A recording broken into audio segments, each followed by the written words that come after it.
Welcome back. So today we are going to find out the value of I power I, where I is imaginary number and this is called iota.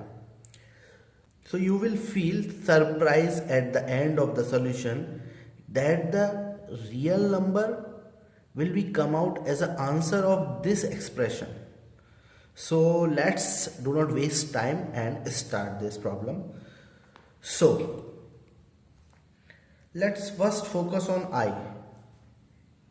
We know we have one expression r e power I theta, where r is, graphically if you see, a comma b is any number, then a, and this part from the origin it's b, it's a, then this distance is called your r, and theta is this angle.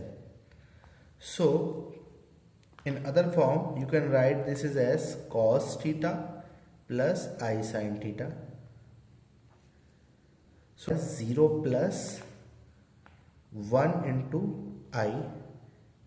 So here our r will be 0 square plus 1 square, it means 1, and theta will be pi by 2. Now you will ask why this theta is pi by 2. So here I want to say that graphically if you see this number 0, so there is no distance cover on x-axis and one distance cover on y-axis. So this represent your I.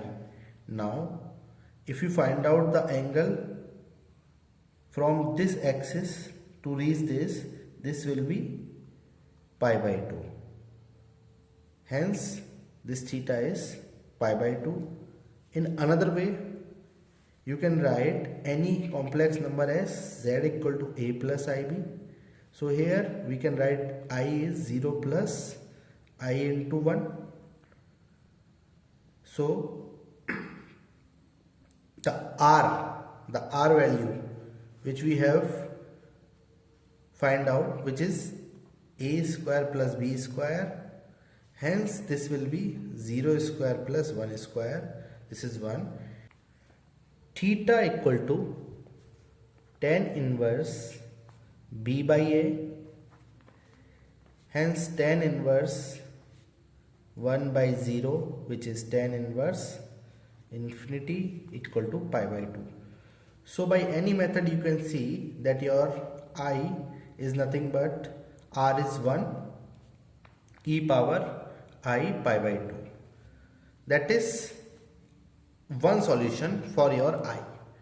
So if you go back to your problem, you can substitute the value of I, which is actually come out to be I pi by 2. 1 will be multiplied and there will be no effect on e power I by 2. So we will substitute the value of e power I by 2 whole power I. Now this I will be multiplied with I square. Now this become I square. We have used the rule e power m power n. This is same as e power mn. Okay. So this become, this I square will give you minus, and finally you will get e power I equal to this expression, and e is a real number and pi by 2 is a real number, hence this whole thing is a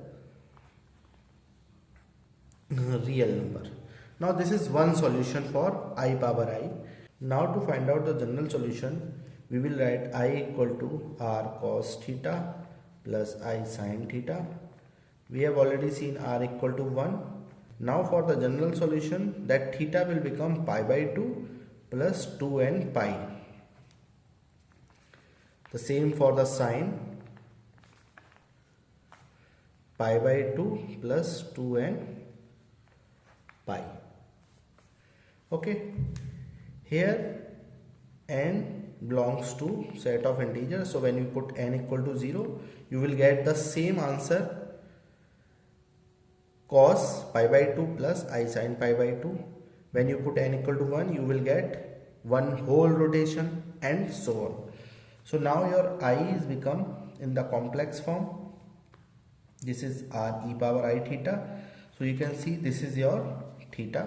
So I equal to r is 1, e power I, theta is pi by 2 plus 2n pi, where n belongs to set of integers. Now if you do the same process, I power I, and substitute the value of I, which is e power I pi by 2 plus 2n pi whole power I. So same, you have to multiply, you will get I square pi by 2 plus 2n pi. Now we know I square is, you will get only I square. So when you substitute the value of I square, this is minus 1. So you will get your final answer is 2n pi, where n belongs to set of integer. So finally, for n equal to 0, you will get I power I is e power minus pi by 2, which you already get. N equal to 1, the second answer for I power I is, you just put n equal to 1. So pi by 2 plus 2 pi, and that will be 2 into 4 e power minus 5 pi by 2, and so on. So there are so many solutions, infinite many solution or infinite many values for I power I. I hope this whole process is clear to you. If you have any doubt, you can ask in the comment box.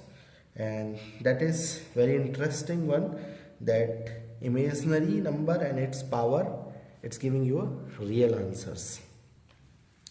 So if you understand this, can you quickly tell me the answer for I power 4i?